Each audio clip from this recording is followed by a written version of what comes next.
नमस्कार। Easy learning tree junior में आपका स्वागत है। आज सुनिए R.K. नारायण की लिखी कहानी गेटकीपर का इनाम। जब एक दर्जन आदमी खुलेआम या इशारे से किसी आदमी को पागल कहना शुरू कर दें तो वह खुद भी अपने पर शक करने लगता है। भूतपूर्व गेटकीपर गोविंद सिंह के साथ भी यही हुआ और इसके लिए लोगों को दोष देना भी गलत है। ऐसे आदमी के लिए आप भी क्या कहेंगे जो अपने हाथ में एक रजिस्टर्ड लिफाफा लिए आपके पास आए और पूछे, मुझे बताइए कि इसके भीतर क्या है। इस बात का जवाब यही होगा कि खोली और देख लो। लेकिन इस बात से वह इतना डर जाता जिसका जवाब नहीं, नहीं नहीं, मैं यह नहीं कर सकता। ये कहकर वह अपने किसी दूसरे परिचित के पास जा खड़ा होता और यही सवाल उससे भी करने लगता। सब उसे यही जवाब देते तो वह कहने लगता कि आप सब पागल हैं।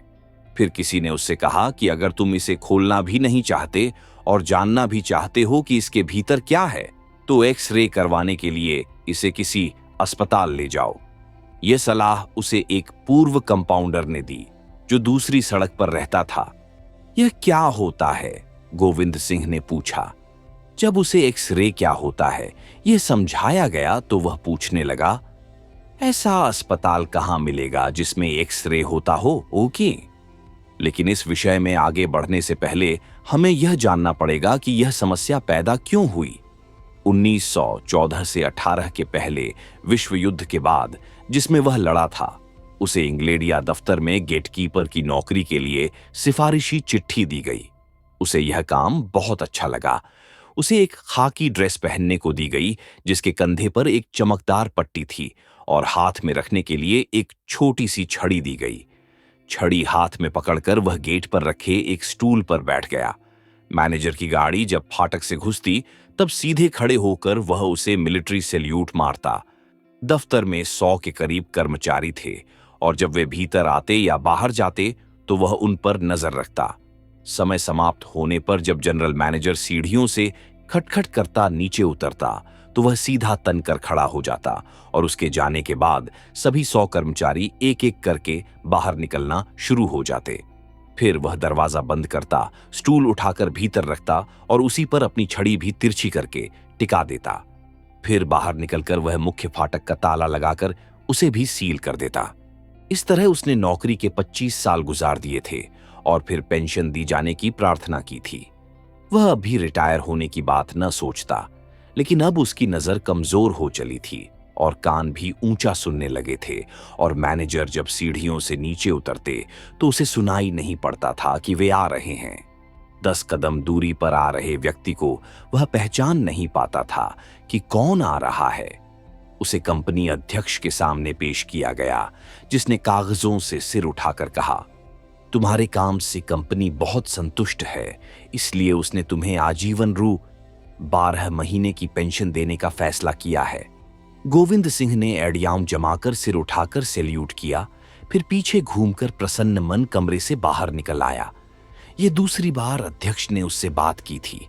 पहली बार तब जब उसे इस कंपनी में नौकरी दी गई थी। तब वह जैसे ही अपनी ड्यूटी पर आकर खड़ा हुआ था, अध्यक्ष ने भी दफ्तर में पैर रखा। नया आदमी देखकर उसने पूछा था, कौन हो तुम? और उसने सैल्यूट मारकर फुर्ती से जवाब दिया था, सर, मैं नया गैटमैन हूं। उसके बाद 25 साल बाद यह दूसरी बार बात हुई थी। दोनों दफा यद्यपि अध्यक्ष ने बहुत कम शब्द बोले थे, उन्हें सुनकर उसमें मानो बिजली दौड़ गई थी। सिंह की नजरों में वह देवता के समान था और देवता भी जिंदगी में कभी कभी ही प्रकट होकर 2-4 शब्द ही बोलते हैं। कई दफा जब वह चुप बैठा सोचता रहता तो उसके दिमाग में अध्यक्ष की गरिमा और व्यक्तित्व की तस्वीर बनती रहती। पेंशन मिलने के बाद भी उसकी जिंदगी उसी तरह सुख से बीतती रही। पेंशन के रुपए और उसकी बीवी 2 घरों में झाड़ू पोंछा करके जो कुछ कमाती थी, दोनों को मिलाकर उसका खर्चा बहुत अच्छी तरह चल जाता था। खाना खाकर वह घर से निकल जाता और मित्रों से मिलता जुलता, फिर एक सिगरेट की दुकान पर जिसे उसका एक संबंधी चलाता था जाकर जम जाता। महीने की पहली तारीख को ही उसके इस कार्यक्रम में फेर पड़ता जब वह वर्दी पहनकर अपने दफ्तर जाकर अकाउंटेंट से पेंशन का पैसा लेने जाता। जब कभी पैसा लेने वह शाम को जाता तो सड़क के किनारे खड़े होकर अध्यक्ष के बाहर आने का इंतजार करता और गाड़ी में बैठते समय उसे सैल्यूट मारकर घर वापस आता। अब उसका समय बिल्कुल खाली था, चारों तरफ फैला फालतू समय। अपने बारे में उसने एक नया आविष्कार किया। वह मिट्टी और लकड़ी का बुरादा मिलाकर खिलौने बनाने लगा। उसे अचानक ही एक दिन इस बात का ज्ञान हुआ जब एक बच्चा अपना टूटा खिलौना लेकर आया और उसे ठीक करने को कहने लगा। उसने खिलौना ठीक ही नहीं कर दिया, उसे पहले से अच्छा एक अलग खिलौना बनाकर भी दे दिया। इस बात से उसे खुद भी बड़ी खुशी हुई और इसके बाद वह इसी काम में लग गया। उसके घर के पिछवाड़े काफी अच्छी मुलायम मिट्टी थी और संबंधी की सिगरेट की दुकान के बगल में आरा लगा था, जहां उसे लकड़ी का बुरादा मिल जाता था। रंग वह दुकान से खरीद लेता था। 2-4 आने में बहुत से रंग मिल जाते थे। अब उसका समय बड़ी तेजी से बीतने लगा। घर के सामने की जगह में उसका काम शुरू हो गया और देखते ही देखते रंग बिरंगे तरह तरह के खिलौनों की नुमाइश ही खड़ी हो गई। यह एक पूरी दुनिया थी। पशु पक्षी, आदमी, मकान, पूरे पूरे गांव और बाजार। फाटक पर खड़ा वह जो भी देखता रहता था, भिखारिन, मदारी, अफसर, खोमचे वाला, सब्जी बेचने वाली, सब कुछ उसने बनाकर पटरी पर सजा दिए। मिट्टी और बुरादे से ये सब बनाकर वह इन्हें लकड़ी के पतले टुकड़ों में झड़कर सामने सजा देता। फिर इन्हें उसने सिगरेट की दुकान पर रखना शुरू कर दिया, जहां इनकी बिक्री भी होने लगी। पैसा भी आने लगा, लेकिन पैसे से ज्यादा खुशी उसे इन्हें बनाकर मिलती थी। दूसरी दफा जब वह पेंशन लेने गया, तब अपने साथ अपना सबसे अच्छा खिलौना, सड़क का दृश्य, लेकर गया। उसे अकाउंटेंट को देकर बोला, इसे साहब को दे देना। इसके बाद फिर जब वह पेंशन लेने गया तो एक और खिलौना, खेलते हुए बच्चे, साथ ले गया और उसे भी अकाउंटेंट को दे आया। पूछा, साहब को मेरा खिलौना कैसा लगा? अच्छा लगा? यह खिलौना भी उन्हें देना। इसके बाद हमेशा वह अपने साथ एक खिलौना साहब को देने के लिए ले जाता और अकाउंटेंट से पूछता, साहब को खिलौना कैसा लगा? हर बार उसे यही जवाब मिला, बहुत अच्छा लगा उन्हें। उन्होंने कहा, बहुत अच्छा बनाया है। इसके बाद उसने एक बहुत बड़ा खिलौना बनाया। इसमें उसने दफ्तर का फाटक बनाया। गेट पर वह वर्दी पहने खड़ा है, साहब गाड़ी से उतर रहे हैं। ये सारा नजारा बड़ी कुशलता से अंकित कर दिया। ये सबको बहुत शानदार लगा और उसे खुद अपने पुराने दिनों की याद आ गई। इसे भी साहब को देने के लिए वह अकाउंटेंट को दे आया। इसे देखने सारे दफ्तर के लोग जमा हो गए और वाह वाह कहने लगे। एक बोला, तुम खुद भी इसमें बड़ी शान से खड़े हो। इतनी तारीफ सुनकर उसे कुछ डर भी लगा और वह बोला, साहब इसे देखकर खफा तो नहीं होंगे? नहीं नहीं, खफा क्यों होने लगे? अकाउंटेंट ने कहा और पेंशन के पैसे उसे पकड़ा दिए। एक हफ्ते बाद जब वह घर के बाहर पत्थर पर बैठा मिट्टी मल रहा था, डाकिया आया और कहने लगा, तुम्हारी रजिस्ट्री आई है। उसे ताज्जुब हुआ, बोला, मेरे लिए रजिस्ट्री? उसे तो साधारण चिट्ठी लेते हुए भी डर लगता था। अब तक सारी जिंदगी में उसके लिए 3 ही चिट्ठियां आई थीं और जब तक वह इन्हें पढ़वा कर सुन नहीं लेता था कि क्या लिखा है, तब तक वह कांपता ही रहता था। और अब अचानक यह रजिस्टर्ड चिट्ठी आ पहुंची थी। उसके लिए पहली रजिस्टर्ड चिट्ठी। रजिस्ट्री से तो वकील ही चिट्ठियां भेजते हैं, है ना? वह परेशानी से कहने लगा। हाँ, होता तो यही है, पोस्टमैन ने जवाब दिया। तुम इसे वापस ले जाओ, मुझे नहीं चाहिए, वह पोस्टमैन से कहने लगा। तो मैं इस पर लिख दूं, वापस की? उसने पूछा। नहीं नहीं, इसे ले जाओ, कह देना कि मैं मिला नहीं, गोविंद सिंह ने उत्तर में कहा। यह नहीं हो सकता, पोस्टमैन ने गंभीर होकर कहा। अब सिंह को दस्तखत करने और चिट्ठी ले लेने के अलावा कोई उपाय नहीं सूझा। चिट्ठी लेकर वह जमीन पर बैठ गया और उसी को घूरने लगा। पत्नी बाहर गई थी। जब लौटी तो इस तरह चुप बैठा देखकर पूछने लगी, क्या बात है? ये तुम्हारे हाथ में क्या है? घुटी सी आवाज में उसने कहा, यह रजिस्ट्री आई है, और चिट्ठी उसकी ओर फेंक दी। क्या है इसमें? मुझे क्या पता, हमारी बर्बादी की खबर हो सकती है इसमें। यह कहकर वह फूट पड़ा। पत्नी उसे 1 मिनट देखती रही, फिर कुछ जरूरी काम निपटाने घर में चली गई।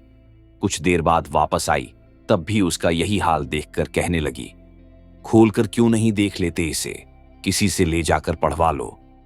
इस पर तो डर के मारे उसने हाथ खड़े कर दिए। तुम नहीं जानती क्या कह रही हो, इसे खोला नहीं जा सकता। इसमें शायद लिखा हो कि मेरी पेंशन रोक दी गई है और पता नहीं साहब ने क्या कुछ कहा हो। तो दफ्तर जाकर उन्हीं से क्यों नहीं पूछ लेते। मैं दफ्तर जाऊं? मैं तो वहां अब अपनी शक्ल भी नहीं दिखाऊंगा। वह धीरे धीरे बोलता रहा, सारी जिंदगी मेरे खिलाफ एक भी बात नहीं कही गई है। अब वह कांपने लगा। मैं जानता था दफ्तर का मॉडल बनाकर मैं परेशानी मोल ले रहा हूं। पहले भी जब मैं कुछ बनाकर ले जाता था तो सारा दफ्तर इकट्ठा होकर तारीफ करने लगता था। ये सब भी साहब के कानों में जरूर पहुंचा होगा। यही सब कहता, चिट्ठी हाथ में लिए वह घूमता रहा। खाने में उसकी रुचि पर घूमता, जो साफ सुथरी सैनिक की उसकी जिंदगी को देखते हुए लोगों को बहुत अजीब लगता था। उसकी पत्नी की मानसिक शांति भी समाप्त हो गई थी और वह भी पति के लिए बहुत चिंतित रहने लगी थी। उसे जो भी मिलता उससे वह यही सवाल करता, इस पत्र में क्या है, मुझे बताओ। लेकिन वह इसके लिए तैयार नहीं होता था कि पत्र खोलकर देखे कि उसमें क्या लिखा है। अंत में यही हुआ कि सिंह ने एक्सरे वाले अस्पताल का पता लगाया, जो रेसकोर्स रोड पर था। जब वह फाटक पर पहुंचा तो देखा कि वहां गाड़ियों की लाइन लगी थी और बाहर एक गोरखा सिपाही खड़ा था। सोफों पर बैठे बहुत से लोग पत्रिकाएं और पुस्तकें पढ़ रहे थे। उन्होंने सिंह की तरफ एक हल्की सी नजर डाली और फिर पढ़ने में लग गए। वह दरवाजे पर असमंजस की स्थिति में खड़ा रहा। यह देखकर एक सहायक उसके पास आया और पूछने लगा, तुम्हें क्या चाहिए? सिंह ने उसे सैल्यूट किया और चिट्ठी सामने बढ़ाकर पूछने लगा, मैं जानना चाहता हूं कि इसमें क्या है। सहायक ने कहा कि खोलकर देख लो। लेकिन सिंह ने कहा, लोगों ने कहा है कि आप इसे खोले बिना बता सकते हैं कि इसमें क्या लिखा है। आप कहां से आ रहे हैं? सिंह ने उसे अपनी जिंदगी का पूरा ब्यौरा दिया और अंत में कहा, मैंने जिंदगी भर बिना शिकायत के नौकरी की है। अब मुझे लगता है इसमें मेरे लिए कोई परेशानी छिपी है। यह कहते हुए उसकी आंखों में आंसू आ गए। सहायक ने अचरज से उसे देखा, जो और भी बहुतों ने यह सुनकर किया था। फिर मुस्कुराकर कहा, घर जाकर आराम करो, तुम्हारी तबीयत ठीक नहीं लगती, जाओ घर जाओ। आप मुझे यह नहीं बता सकते कि इसमें क्या लिखा है? बहुत दयनीय होकर उसने फिर कहा। सहायक ने पत्र हाथ में लेकर उसे देखा और पूछा, मैं इसे खोल सकता हूं? नहीं नहीं नहीं, सिंह ने झपटकर पत्र उसके हाथों से ले लिया। उसकी आंखों में दहशत दिखाई देने लगी थी और लोगों ने भी सिर उठाकर उसे देखा और मनोरंजन के भाव से मुस्कुराए। सहायक ने नरमी से उसका कंधा थामा और बाहर ले गया। घर लौटते हुए वह इसी पर सोचता रहा, ये सब मुझे ऐसे क्यों देखते हैं? क्या मैं सचमुच पागल हूं? दिमाग में यह शब्द आते ही वह एकाएक सड़क के बीच में ही रुककर खड़ा हो गया और चिल्लाकर कहने लगा, तो यह बात है, यही बात है, मैं पागल हूं, पागल।